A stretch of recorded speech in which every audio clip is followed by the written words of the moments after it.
Yeah, hi guys. I just wanted to share a little bit more about what I know concerning Niger, Burkina Faso, and Mali. Like their their story is really one for the history books. Um, these are military coups. Yeah, one by one they started like individually, individually one by one, and it took each time there was a coup in one. It took about maybe a year for the young soldiers. These are not people over 60. You know what I mean? I don't understand why people like Joe Biden are allowed to pretend that they can be president. Trump, he's too old to pretend he can be president. But yet they say you can't work beyond 65, you have to retire. But you can run a country. Yeah, pull the other one, mate. So I think the age limit for presidents should be cut off at 60. I think presidents should be open to 25 years old until you're 60. If you don't make it into that presidential palace by then, they should say, nah, sorry, mate. You get me? Your way of thinking is outdated. You're not up to date with the changing trends and what's happening with the young generation. Because you can't really be, your priorities are going to be different. Young people go all the time in the world to see what's happening around them. You get me? You start having children, you start working, you start doing other things, building a business, whatever. Your priorities have changed, bro. You know what I mean? So I'm just going off on a different tangent, but I wanted to just talk a bit more about these three countries to share what I know. Do you know what I mean? So one by one, we just had young soldiers. All of them are under 40 as far as I know. Yeah. Correct me in the comments if you find I'm wrong, but all of them, they were under 40 at the time of coming into power. The oldest was under 40. The youngest, I think, was 30 years old. That's Ibrahim Traore. When he came into power, I think he was 30. You get me? And he just took power. He was like, you know what, this country is just going down the drain. Can't have it. I got a chance here to take power. You know what I mean? He was successful in the military. So he had the military, the respect of the military already. So he took power. You get me? So these countries, when they took power, you know what the very first thing they said? They said to the IMF and World Bank, leave. Leave. I want you to take a moment to think about that. If you know anything about politics, nobody tells the IMF and World Bank to leave. Pakistan is back. He's got nuclear weapons, and they're begging IMF for money, and they've got nuclear weapons. Do you understand? Any country that says I need IMF, that country is an automatic slave. The economy of Pakistan is a slave economy to the West, bruv. It doesn't matter how rich you are, bruv. Your economy, how you might think your developed your country is. If you need IMF and World Bank, you're a slave to the West. Simple as. First thing that they did when they took power, each one of them, one by one, IMF, take your money, take your loans. We don't know what we're going to do, but we're not going to work with you. It's been 60 years, yeah. We've been independent for 60 years, working with you for 60 years, but we're the poorest countries on the planet. Imagine this. If you're a friend to the West and you're third world, you're going to be in trouble forever. It's better to be an enemy of the West than a friend. If you're an enemy, they will show you some kind of respect. I believe the last time I checked, Cuba has the strongest economy in the Caribbean. All the other Caribbean islands are friends of the West, and they're mash up in one way or another. Cuba helps them with medicine. Whenever they can accept it, sends their doctors over. Last I checked, Cuba had the strongest economy. But anyway, let me go back to these countries. So that's the first thing they did.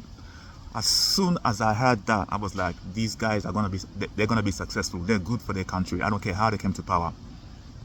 They're gonna be good for their country. They're gonna prioritize their country. As soon as they sent money away, IMF and World Bank, that's the first thing they did. IMF, World Bank, come. So what we want you to do immediately, we want you to leave our country, and we don't need any of your loans. It's been 60 years of our independence, and we're broker than we was when we started. So what's the point of you saying you're our friends? You're doing nothing for us. Go. They say the same thing to France. 60 years. 60 years of independence. Of you being our friend. You, the rich, one of the richest countries on the planet, is our friend. And you watch your friends suffer and die, and you do nothing. France, go. They kicked out the French military bases, kicked out USA military bases. They basically told the USA to leave as well. You know what I mean? They rejected money from the USA. I think in the first like few months of Niger being in power, they sent a top USA woman, I've forgotten her name. Top USA, some kind of foreign, whatever. At that time, it wasn't Anthony Blinken. It was some other woman that was kind of like, I think she was number 2 to Anthony Blinken, if Anthony Blinken was there.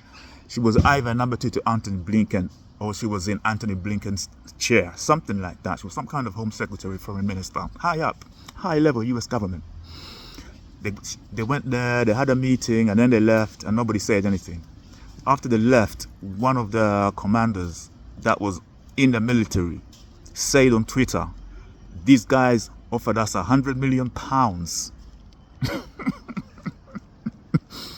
to give our country back to them, to live in poverty for another 60 years, to let our children be in poverty for another 60 years. They offered us £100 million.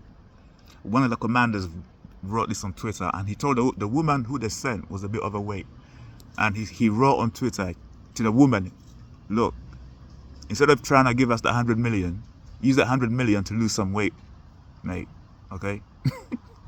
We don't need it. We don't need it. You know what I mean?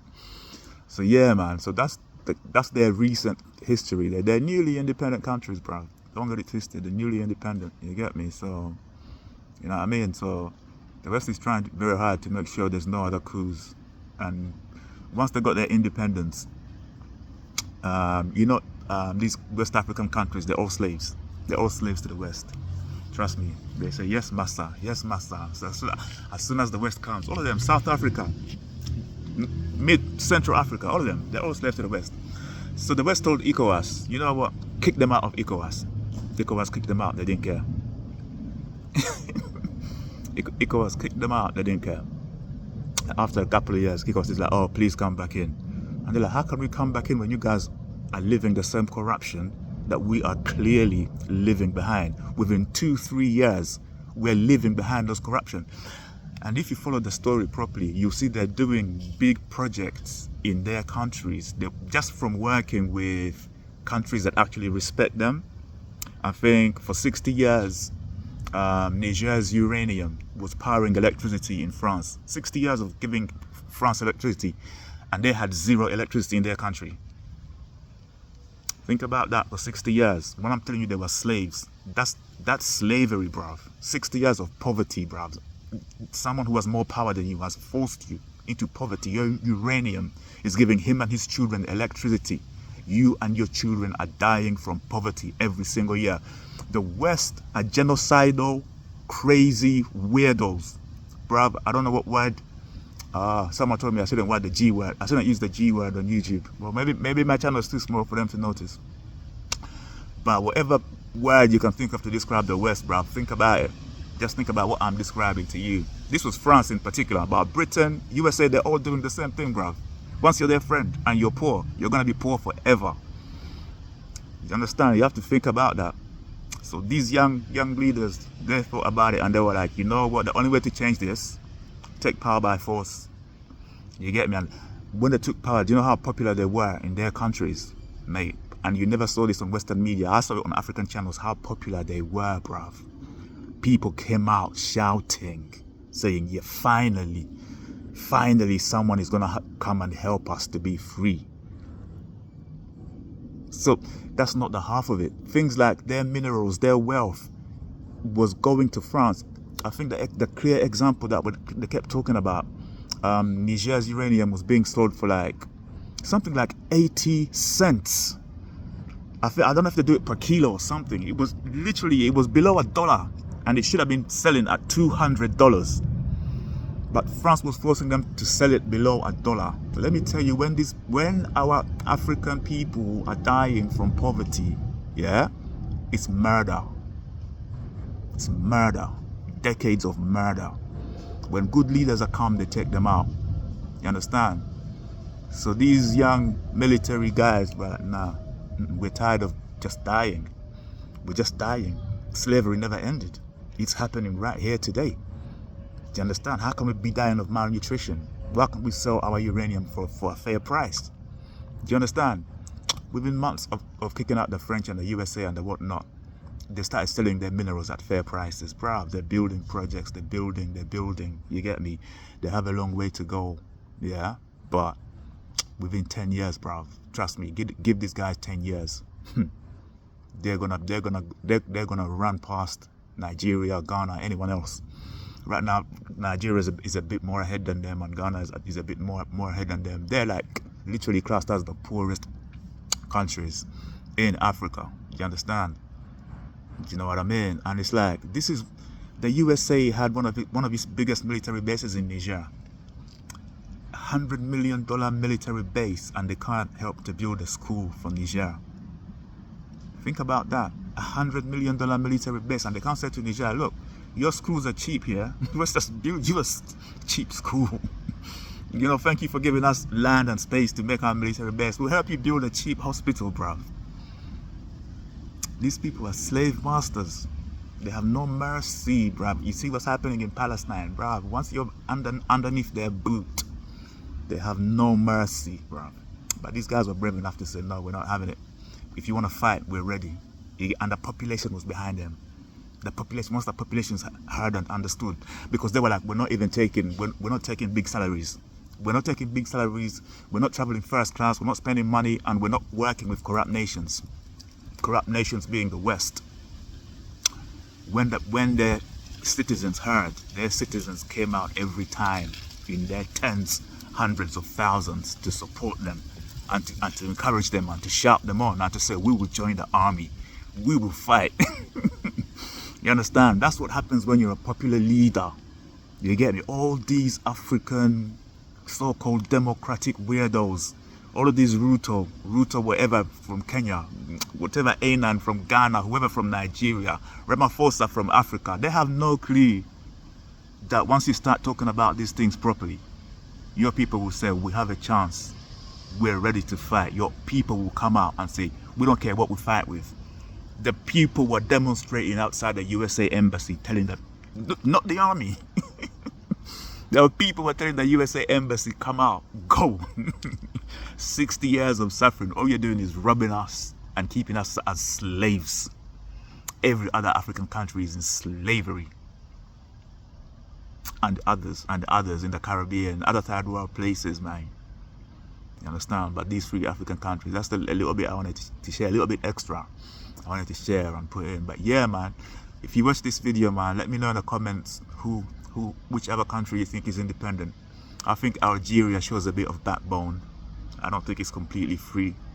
Eritrea is under US sanctions, so I'm 100% sure Eritrea is free and independent. Once you're under US sanctions, you're free and independent. These countries literally put themselves under US sanctions so that they can be free and independent. Once you're under Western sanctions, bro, that's the best place to be. That's the best place to be if you know what to do for your people. You get me? Every single African country should be rich. You get me? But yeah, let me leave it there. All right. Let me know whichever countries whichever African countries you guys think are free. I'm probably gonna disagree with you. You get me? Zimbabwe should be free. But I've seen the Zimbabwe leader go too much to these Western nations to try to negotiate good deals. They're the ones that turn him down. You get me? He's not the one that says, all right, you turned us down, cool. We're just going to go all out with China and Russia and whoever else is going to show us a bit of respect. That's it. You guys, that's all African leaders need to do. We're going to go all out with any other nation. Forget USA, forget the West. Any other nation that's going to show us a little bit of respect, and Africa will start to develop. But the majority of African leaders, I don't know, they've been corrupted in their brain. Do you know what I mean? Some of them studied in the West, bruv. They've been corrupted in their brain, and it's been decades of African leaders getting murked. Yeah, these people will go to end.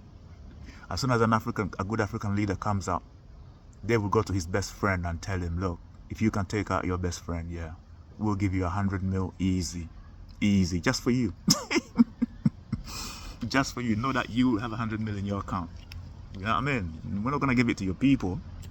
We're just gonna give it to you, and you work with us, and we'll look after you. And that's how it's been working for decades. And then the African best friend will take out his best friend for that 100 mil. Yep.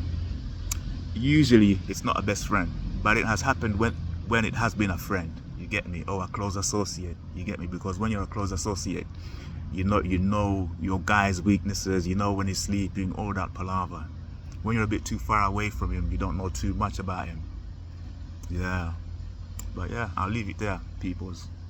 Alright, leave in the comments below, yeah? Which African countries you guys think is independent. Alright, cheers. Alright, take care, guys. Bye.